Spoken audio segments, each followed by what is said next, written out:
everyone, welcome back to the Stitches and Scribbles podcast. My name is Erin, and I have a lot of things to show you today. It ended up being a very busy week last week.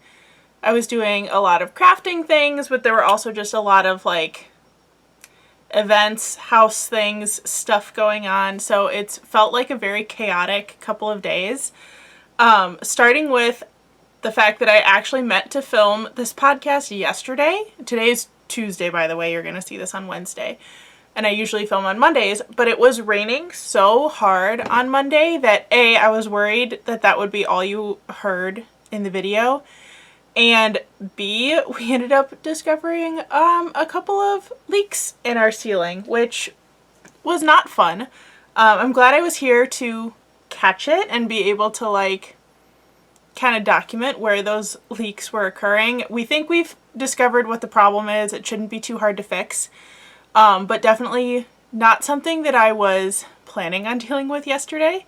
So instead of filming videos, I kind of just sat in my living room being really anxious about the water that was coming down from the ceiling. It wasn't that much water, just to be clear. It was like a couple of drops coming in from two different places. None of them were near anything that caused huge safety issues or anything, but I then felt like I had to spend the day watching and continuously checking the house. So when I wasn't sitting in my living room, I was literally just doing rounds throughout the house, checking the basement, checking every room on the first floor, checking every room on the second floor, just trying to make sure that nothing else was leaking or spontaneously combusting or whatever my anxiety was telling me it was going to do. So ended up being not a very productive day yesterday. I did do a lot of stress knitting sitting on the couch, which in hindsight is kind of funny that that was what I picked to do to keep my hands busy while I was freaking out about the leaky house. So yeah, not a great day yesterday, but I'm happy to jump in and film today. Looks like the weather's going to be pretty good the rest of the week. No flood warnings or anything like that. So I can dive right into showing you stuff. I did do a couple of shopping trips last week, just in between other errands and other stuff I was doing. The biggest one being that I went to Goodwill because I was looking for actually a costume piece was the only reason I was in there. I think I talked about this in the last podcast, but I've decided that for my third Ren Fair trip, I want to cosplay as Tress of the Emerald Sea, which is a book by Brandon Sanderson. It was the first book by Brandon Sanderson that I read. I've now read 2 of his books. I also read the Frugal Wizard's Guide to Medieval England. It's something similar to that. It's a pretty long title. I don't remember the exact wording. I think I got that right. But he has a very big, it's multiple fantasy series that all take place in the same universe, and Tress of the Emerald Sea takes place in that universe as well. So I read it because it was described to me as an introduction to this big fantasy world, but still a very self-contained standalone novel, and I absolutely loved it. It was sci-fi Princess Bride, still mostly fantasy, if anything more fantasy elements than the original Princess Bride, if I kind of think about it. There were dragons in this one. Dragons make everything better. But I absolutely loved this book. Realized I had most of the pieces to put together the costume, and there was one additional piece I was looking for, which is why I wanted to go to Goodwill. In the book, Tress collects cups, and by the time she's kind of on her travels in the book, trying to word that so that I don't give anything away, she has only taken 2 of her cups with her. One of them is a very utilitarian metal cup, and the other one is a teacup specifically with a butterfly on it. So I was looking for a teacup because I have a metal cup that I can use as the other one, but I was looking for a teacup, and I wasn't dead set on it needs to be one with a butterfly on it. I kind of just wanted to see what Goodwill had. I figured anything in the teacup variety would be close enough to what I was looking for the costume itself to make it work. I did end up finding a teacup. However, when I got there, I noticed that A, my Goodwill had rearranged their craft section, and B, it was because they had a huge influx of yarn that they don't normally have. Usually my Goodwill, like, maybe has a couple of, like, new unopened skeins, but a lot of it is, like, really old, kind of crusty looking yarn that I don't go for very often. This clearly was, like, someone's entire unused stash had been donated, which is a little sad if you think about it, because there are a couple of very obvious reasons why a large stash of yarn would be donated. Hopefully it was just somebody cleaning out their house. But either way, I ended up leaving with a lot of yarn that I did not go in there for. So I kind of broke my yarn ban, although I haven't really been sticking to that super strictly, but this is definitely the first time this year I have purchased a fairly large quantity of yarn that was not for my craft fair supplies. This was definitely like all going into my personal stash, maybe with a couple exceptions. But it was such a good deal, and I could tell it wasn't used, and some of it was pretty high quality yarn, or at least like expensive-ish yarn, that I was really excited to find it. So let's go through the Goodwill bag first, and then I'll get to the other stuff. So actually, the other thing I found, since it's on top, I'll show you that first. Someone donated a bunch of Christmas angels, and I currently don't have anything like this. I do have a tree topper for our little Christmas tree. It's a Santa though. I don't have an angel. And this angel wears colors that are pretty similar to what we've got going on in our living room. And since we have some bookshelves that are pretty tall but don't go all the way to the ceiling in that room, I thought she would look very pretty sitting on top of the bookshelf. My mom also got an angel. Someone also clearly had cleaned out their angel collection, because there were like 7 of these in varying colors. Some of them had like plug-in lights, some of them didn't. This one does not. I might try to do something with string lights like around her shoulders or under her skirt to make her light up, but we'll see. I also thought that her face was really nice. Sometimes the like, I don't know what this material is. I guess it's like a ceramic. Sometimes the angels that look like this, their faces are actually kind of creepy. But this one seemed pretty like soft and sweet, and I loved the colors. It's kind of it's a very like warm toned red, and her top, or like the little vest she has, is an olive green, and then of course the gold sash and the gold wings. So for $5, she was a pretty good purchase, and I thought would make a good addition to my Christmas decor collection, since I don't have anything like that. My mom always used an angel as our tree topper growing up, so I think I just kind of have it in my head that like an angel has to be somewhere in Christmas decorations.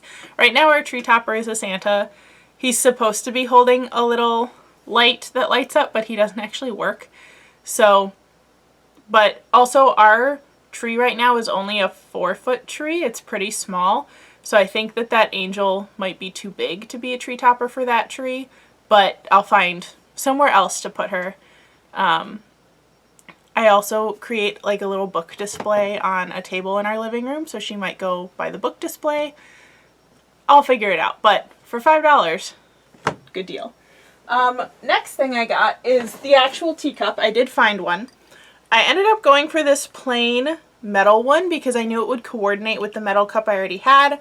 I also was thinking that it might be slightly more durable, although it does look like it's china plated in metal, but this ended up being $3, and it was a good little plain metal teacup, so that'll work really well for what I have in mind for my costume. And I'm glad that I actually got the thing that I came in for at Goodwill, otherwise I would have felt bad about finding all of this yarn. Let's dive into the yarn on that note. So I did really like pick through, yeah, big bag. I did really pick through what was there and tried to only take things that I knew for sure I would use. So I kind of broke it down into a couple categories based on what was there. The first thing I picked, let's see if I can find all three of them, because I've been making a lot of baby blankets yesterday. I picked one set of yarn that I knew would be a good baby blanket yarn. This is the Red Heart Hopscotch in the color Water Slide, and these were $1.99 each. I think they're usually like $5 or $6 if I remember correctly. But it's this like shades of like orchid and magenta and then shades of like teal mixed throughout. So I thought that would be a good baby blanket, and I don't have a similar color palette in my stash right now. I did get one skein of yarn that I'll probably use for my craft fair supplies because it's the yarn I typically use for hats and headbands. This is I Love This Yarn print in the color Clay Prairie. It's white, purple, orange, and like a minty color. This kind of red is Halloween to me, so I might try to make a couple headbands or something to add to my craft fair table, since I have started putting out fall items. At my weekly craft fair, I brought out the pumpkins last week, so I might make a couple items in those colors coming up soon. And then the third kind of random yarn I got, there were also 3 of these, I think. Can I find the third one? Yes. This was Premier Cotton Fair. I'm gonna drop the whole bag. I can't see what the color name is. Oh, the color is Sunshine Day. So I got 3. It's a pretty like tomatoey orange, a pale yellow, a bright green, and a white. I've just kind of been into cotton yarns lately, and this was a really nice soft one. So I decided to grab those. These were listed at $1.99. I forgot to say this one was also $1.99, and I know this is usually like $4.99, I think, so pretty good deal. All of the other ones were kind of in the category of lots of yarn colors in one package, if that makes sense. So there's 2 different brands kind of represented here. The first is the Karen times Pantone bamboo yarns. Are these all bamboo? Are the Pantone ones? We'll have to look as I open each one. Yeah, I think they're all bamboo. So these were listed at $2.99. I don't know how much these would be normally, but I do remember the Pantone color yarns being pretty expensive when they came out. This one is in the color Tropical Fruit. It's got a coral, a yellow, emerald green, kind of a mid-toned blue, and a like bluish gray. I did get 2 in that color palette because they had 2. The next color I got, this is also bamboo. This colorway is called Bits and Bobs.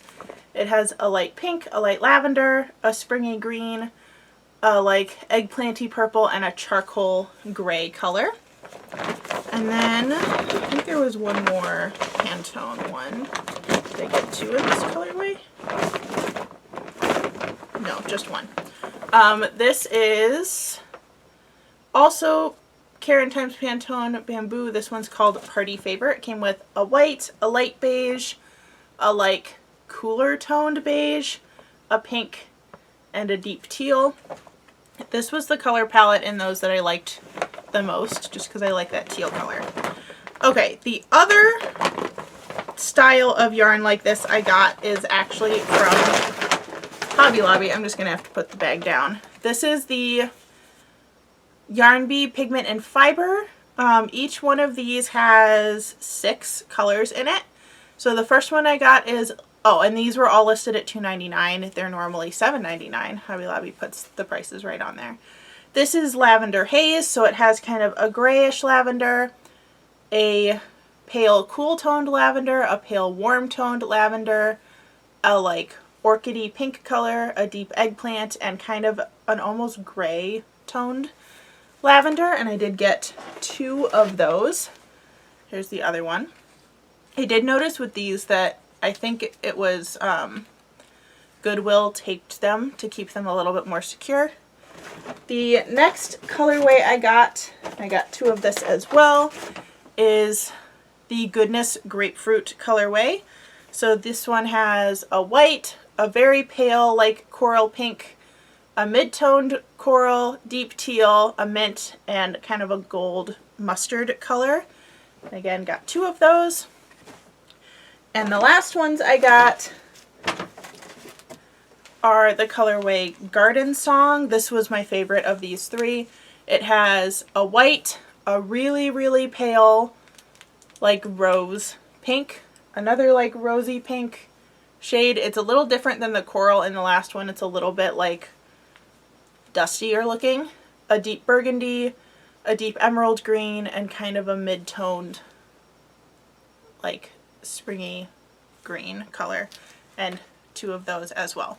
So the reason why I was so excited about these, as well as the Pantone ones, is because I've been really interested in trying to do some more color work, both in crochet and knit, and because these come in like pre-made color palettes with lots of colors and lots of yardage, I figured it'd be perfect for testing out some new designs.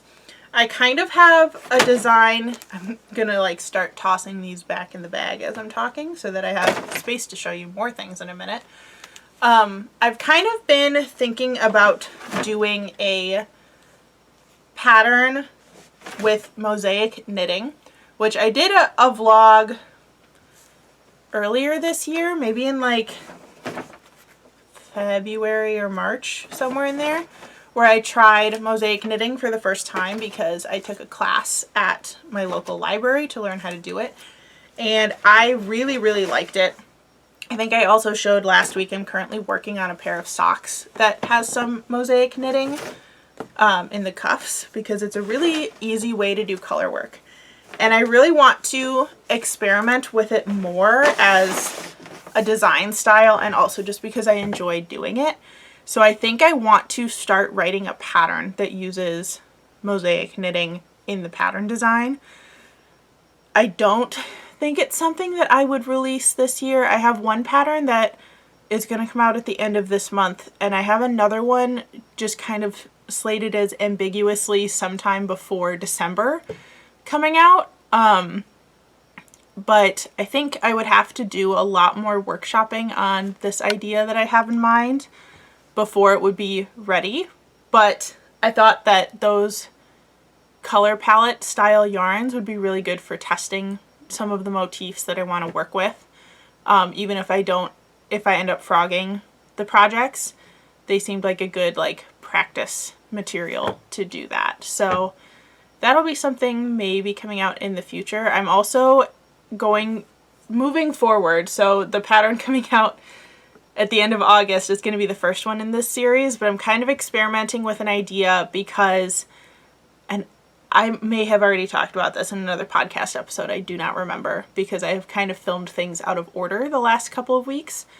I am experimenting with a new way of releasing patterns where my written patterns are going to be kind of at least this one will be a 4-in-1 situation, or like a 3-in-1 depending on how many versions of things I do. And I'll do a complete video tutorial for one of the versions in the written pattern with the idea that you can watch the tutorial, still learn how to make one version of the item, but if you want all 4 versions, you have to purchase the pattern. And I'm kind of doing this to see if that boosts traffic to my Etsy site. This is all just like a big experiment in how can I manipulate algorithms and things like that, because right now I definitely get the most traffic in YouTube in comparison to like all of my other social media and online things. So I'm trying to see if I can more directly use YouTube to increase traffic to my Etsy page, but also I'm curious to see if people will purchase a pattern if a version of it is available for free, if that makes sense. I know when I'm looking for patterns, if there is a free version, like in a video, I will almost always take the video free version over the written version. with some exceptions. But I know that a lot of people do prefer to have the written pattern because it's a little bit more mobile. You can work on it in public without worrying about like the video sound or anything. So I'm kind of curious to see how this will work, and if it will do what I want it to in terms of increasing revenue, whether it's just on YouTube or more towards Etsy or a mixture of both. So yeah, the color work, like mosaic knitting thing that I'm kind of formulating in my brain will probably have that format of I'll show one version of it on YouTube, but there will be hopefully 4 pattern designs in the written pattern, which will be on my Etsy site. So that was a very long and detailed explanation for something that you won't see for several months, but it is what it is. Let's move on to projects. That has also felt very chaotic this week. I definitely could not work on the same project for very long the past week. Don't know why. I was really struggling to focus on one project. I felt all over the place. I kind of just like almost felt like I didn't have a plan. I don't know if it's because my Ren Fair stuff is kind of dying down. Like there's very few Ren Fair projects I have left to do, especially big projects. The Mushroom Sprite costume was probably my biggest crochet endeavor of this year, other than those 2 wedding shawls I made for my friends. It's definitely the most number of hours I have put into a single thing, being like the full completed costume, even though it was made of a bunch of pieces. So my other Ren Fair things are not going to be as DIY heavy. I'm actually filming another one this week, but you won't see the video for a couple weeks because I'm filming ahead and doing all sorts of stuff. You will see part of it this week, actually. I did do one of the pieces for this costume as its own DIY video. So that'll come out, I think, this Friday. Let me look. Is that this Friday or did I lie? Yes, that will be coming out this Friday. So on Friday you can look forward to a Ren Fair DIY, but I'm finishing the costume that goes with that DIY this week to go to the fair again this weekend. So I think because Ren Fair things are winding down a little bit, it felt like I had this sudden like huge opening in what I could work on, and that felt weird. So I think I was just having trouble focusing because of that. So I only have one finished object, but I do have a lot of progress things to show you. The finished object was very exciting because it's my birthday scarf. I did finally finish this. Actually, most of the work to finish it was done while watching The Bachelorette with a friend. So I did make it an infinity scarf, and I did use seamless grafting to finish it. I love these colors, love these stripes. I know I was excited about it when I purchased the yarn too, but now that it's finished and I can see like the whole thing, it's even more exciting. I did almost lose yarn chicken pretty bad with this one, so my grafting row is actually like really, really tight. I'm hoping that'll loosen up over time. I also need to tuck some ends in a little bit better because I can see them pulling out right here, so I will have to fix that after I'm done with the podcast, or maybe just fix it on camera in front of you guys. But this is exactly how much yarn I had left. I did not cut these ends. That's just how much was left after I finished grafting. So I definitely learned from this project that, let's use a needle instead. I learned that I can really make a project last forever if I want to, even if it's a really easy project and it's for me. By the way, I'm using a yarn needle that I got from Hobbii that has a bigger eye at the end, and I'm hoping that I can make this stay a little bit better, hopefully. Maybe I can put it in a different place and then it'll stay better. Because I've been working on this project since February. There are points where I thought I wasn't going to finish it until my birthday next year because of how long I was taking to do it. But I did end up finishing it well before that. Although I think if I had been working on this project and not anything else, it probably would have only taken me a week or two to do it. I did have it as my like designated car project for a while, which definitely helped in making it take longer. And when I say designated car project, I mean that because there's no increases, decreases, alternate stitches, anything like that to work in, it's really easy to kind of knit without looking. There, that's a much better end weaved in. I keep projects like this for when I'm traveling or going to be working on it somewhere where I will be talking a lot, watching something.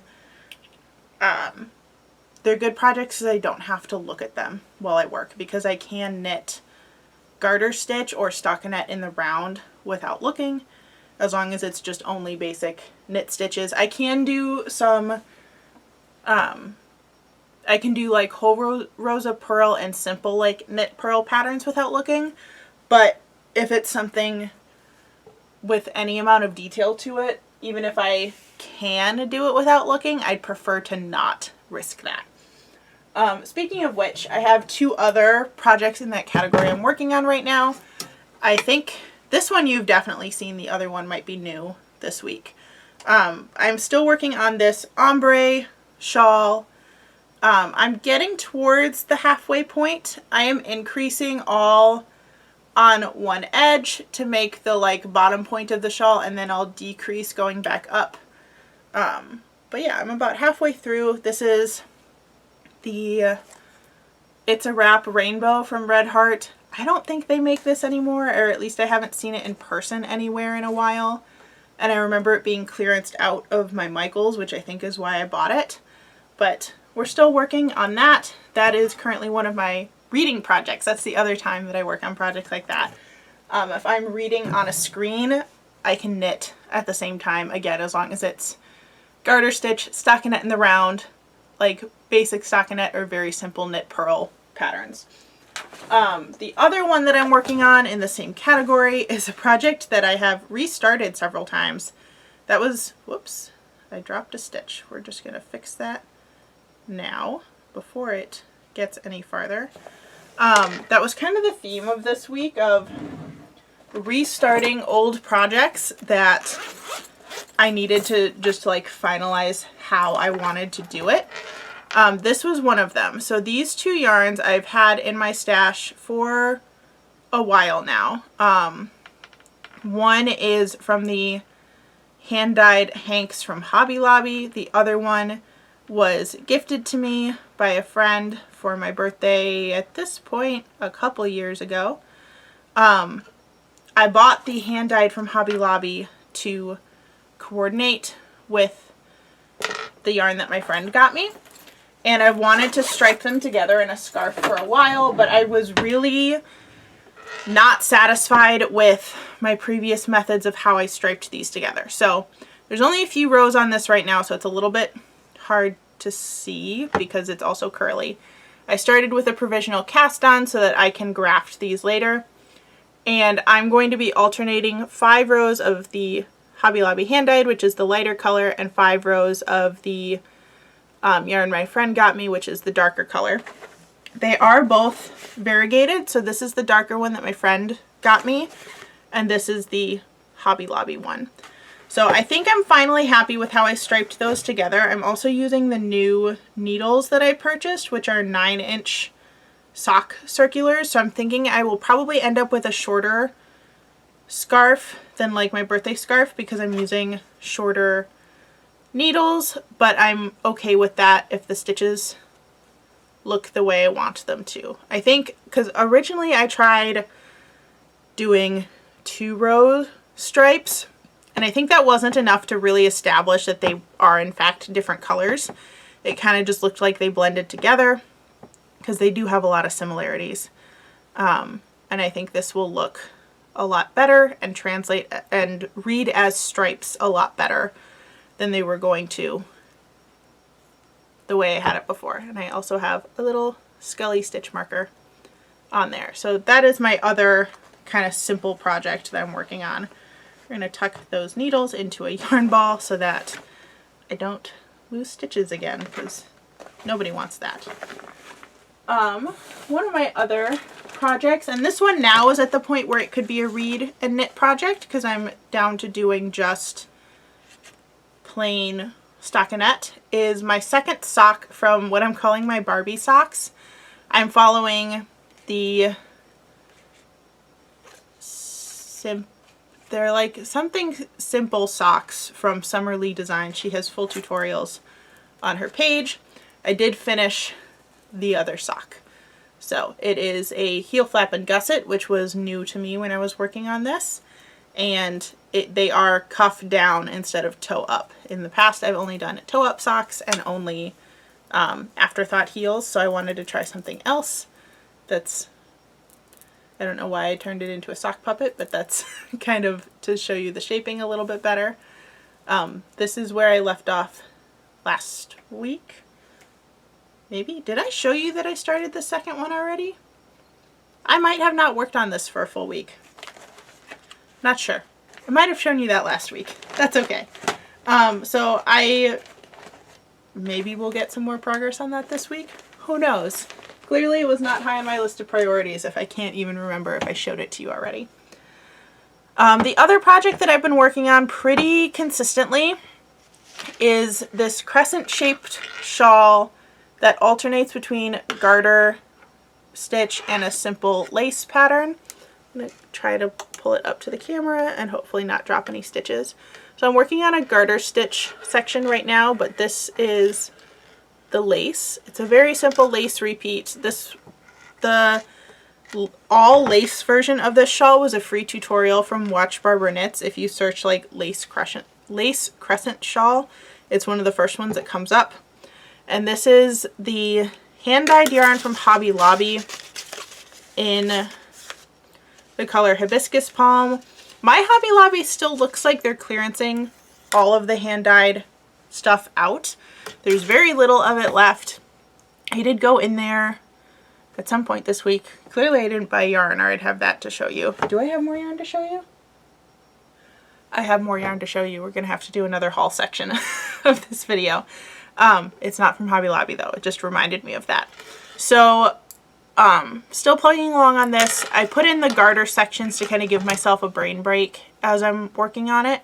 Not that the lace sections are that intense, but it's definitely like I have to focus in order to work on it. So that has been probably my more intense project I've been working on lately. I've also, just in the projects I just showed you, clearly I've switched over to primarily knitting at this point instead of crochet. I do tend to go back and forth between the two. Clearly we're having a knitting week at the moment because my last whip to show you is also knit. This is also one that I have frogged several times at this point and restarted. I am still working on my velvet blanket. You'll notice this time it is on knitting needles, and they are very small knitting needles. So this velvet yarn I've had in my stash for a while. Originally I wanted it as a cardigan. I crocheted the cardigan and the cardigan was like too heavy to wear comfortably because of the yarn. So I frogged the entire cardigan. Then I decided, well, I'll just get a couple more skeins and turn it into a blanket. I started crocheting the blanket as a corner to corner blanket, although I think it may have been a different crochet stitch before that. After I got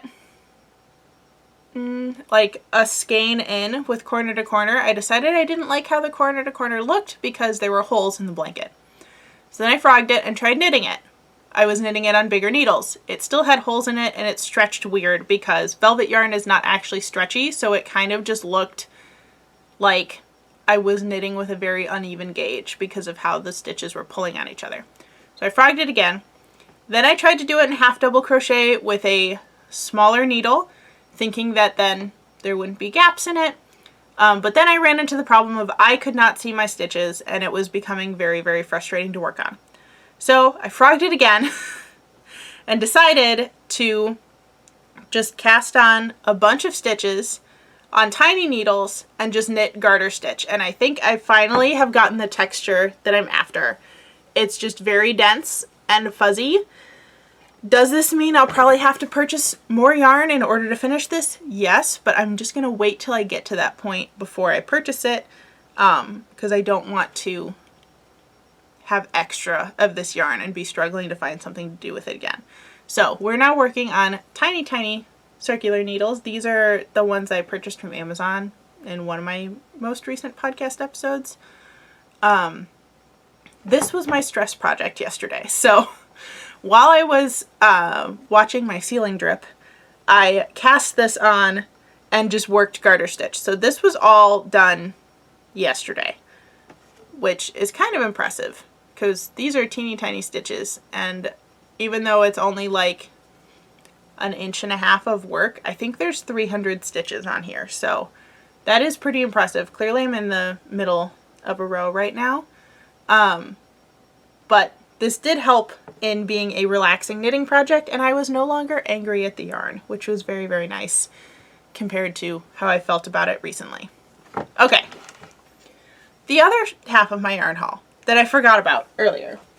This is not 100% a yarn haul, but on Sunday, I realized there were a couple things I wanted to get, and I also just wanted to be out of the house, I think because I knew it was going to rain most of the day on Monday, and that I wouldn't want to be driving around, so I took advantage of that and decided that I was going to run to both Michael's and Joann's to kind of just browse, especially the clearance sections. There was one yarn I was specifically looking for, but I'll get to that in a second because I got it from Joann. So at Michael's, I kind of just wandered aimlessly and looked for things that were on sale or on clearance. The first thing I got was actually 2 plain t-shirts. So these are the Bella and Canvas t-shirts. They're really soft. I got this like dusty, like somewhere between sage and mint green, and also kind of a dusty rose color, just to have some more like plain t-shirts for when I'm working from home. And I think all of the other stuff I got was, oh, there was one other thing that I was looking for specifically before I get to the stuff I just found. For my Tress costume, part of the storyline involves her working with spores. Not like mold spores per se. You'll have to read the book to kind of get where that's coming from. But I wanted to represent that somewhere on the costume. So I have a little like potion bottle looking thing that I purchased in the past for a Ren Fair costume. And it's currently empty, but you can put stuff in it. So I wanted to look for something green that could represent the spores. I knew I wasn't going to get anything that looked identical. I at first looked at like the sparkly puff balls, which I liked the look of those, but I knew that I probably wouldn't be able to get them back out of the bottle again because of the shape of it. So when I saw these sparkly beads, I decided this was a much better fit for what I was looking for. So these are gonna just get dumped in the little bottle to represent my green spores. And the rest of the stuff I bought was just stuff on clearance. So first thing I found were these little necklace glass files. They are, it looks like they're wrapped in paper, but I think the idea is that you can fill them with stuff and then wear it on a necklace. So I was very excited about those. I also found some little angel wing charms that were on clearance, so I'm going to add those to my craft fair supplies and make some earrings with those. I also found some seashell beads that I'm also going to make earrings out of. Those are just silver. And then the other strands of beads I got are all this kind of, I think it's like, it says it's malachite. I'm going to guess that they're not real stones. But I found 4 strands of those in 2 slightly different sizes. Some of them are a little chunkier than the others. So that's all the stuff I got from Michael's. I can now throw this bag away. Then I went to Joann. So I went to Michael's and Joann because I was looking for yarn for my dress costume. I looked at the picture of her that's in the book, and she wears a dress very similar to one that I already have, where it's just beige and kind of ruffly. But I really wanted to pull in some more green tones to the costume, since the color green, the book is called Tress of the Emerald Sea, so green is definitely a reoccurring theme throughout the book, and that's kind of her identifier of where she's from.